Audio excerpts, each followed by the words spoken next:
मनसे अध्यक्ष राज ठाकरेंनी एक ट्विट केलंय आणि म्हटलंय की राष्ट्रवादी हा खरं तर मराठी पक्ष आहे, त्याचा अध्यक्ष पवार किंवा पाटील झाला पाहिजे, पटेल नाही.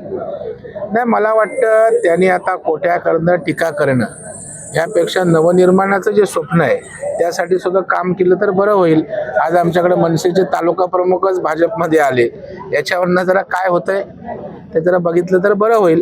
परंतु ते माझे मोठे नेते आहेत, माझ्या घडवण्यात वाढवण्यात त्यांचा हात आहे, त्याच्यामुळे मी जास्त काय त्यांच्याविषयी बोलत नसतो. हो, आगामी काळात आता मुख्यमंत्री देवेंद्र फडणवीस यांची रायगडमध्ये कधी सभा होईल, त्याचं काय नियोजन करण्यात आले? सभा त्या ठिकाणी होती, पण दुर्दैवानं त्याच दिवशी अजितदादांचं दुःखद अशा प्रकारचं अपघाती निधन झालं आणि त्याच दिवशी सकाळी देवेंद्रजी आम्ही पेणच्या सभेला त्या ठिकाणी येणार होतो, परंतु अशा प्रकारचा एक वाईट प्रसंग महाराष्ट्रावर ओढवला.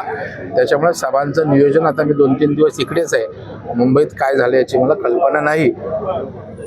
हो, सोमवारी सगळ्या भाजपच्या निवडून आलेल्या नगरसेवकांची बैठक होते, गटनेत्या पदाची निवड होते, गटनोंदणीसाठी सगळे कोकण भवनात देखील जाणार आहेत. तर ती एक प्रक्रिया आहे ना, सगळे पक्ष गटाची त्या ठिकाणी रजिस्ट्रेशन करतात, गटाचा नेता निवडला जातो आणि तशाच पद्धतीनं भारतीय जनता पण त्या प्रक्रियेपासून लांब राहायचं काही कारण नाही. भाऊ, यंदा रायगड जिल्ह्यामध्ये राजकीय घराण्यांमधील उमेदवारांची संख्या वाढलेली पाहायला मिळते. 11हून अधिक जे या जिल्हा परिषदच्या निवडणुकीसाठी उमेदवार आहेत ते रणांगणात उतरलेले आहेत. नाही, तुम्ही जे राजकीय घराण्यांचे आहेत त्यांच्याविषयी बोला, मला काय म्हणायचं हरकत नाही. पण आमच्या आस्वाद पाटील सारखा राजकीय घराण्यात ZP मेंबर असताना आज त्या ठिकाणी ते उभे राहत नाहीत, स्वतः बाजूला राहतात, हेही मोठं आहे.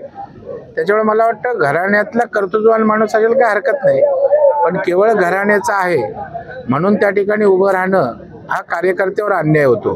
आपण बघाल, भारतीय जनता पार्टीने मुंबईत महापालिकेत किंवा महानगरपालिकांच्या निवडणुकीमध्ये आपण घरात तिकीट देण्याला मज्जाव केला, नव्या अनेकांची तिकीटं, आमदार मंत्र्यांच्या मुलांची पण तिकीटं त्या ठिकाणी दिली नाहीत.